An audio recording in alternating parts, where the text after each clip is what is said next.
Sveiki visiem tēlas, bet šī būs 5. epizode manā mākslas piedzīvojuma serverī. Un jā, es iepriekšējās epizodes beigās jau minēju, kad jūs būtu sagaidījis kaut kas jauns, vai es teicu kā pārsteigums, bet es nezinu, vai tas ir īsti kā pārsteigums, bet domāju, tas ir kaut kas jauns. Un šajā reizē man draugi pateica, ko man tā kā ieteikt uztaisīt. Un tas jaunums ir tāds, ka es esmu sāku sadarboties ar pixel art. Izrādās tas ir ļoti interesanti.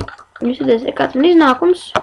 Un rakstiet atsaucības, kas man patīk, kas man nepatīk.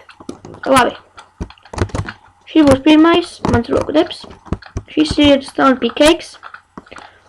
Un jā, es domāju, ka daudziem šis paticis. Nākošais, kas uztaisīts, ir šis mushrooms. Ļoti vienkārši un ātrs. Un tad ir superīgais Super Mario. Jā. Un jautājuma zīme. Nezinu, kāpēc, vienkārši nebija ko darīt, uztaisīju. Daudziem cilvēkiem patika. Nezinu, kā jums, ja patīk, varat man komentēt droši, es atbildēšu. Varat ieteikt idejas, ko uztaisīt.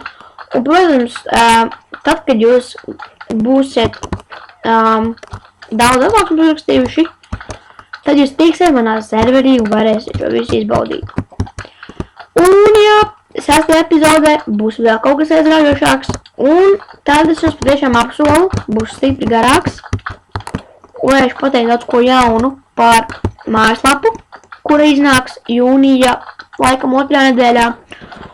Varbūt spēlējuši ar draugiem, varbūt nē. Un būs kaut kādi pārsteigumi un pastāstīšu par savu konkursu. Un jā, galvenais, sakojiet, rakstiet, ko gribat redzēt. Atā!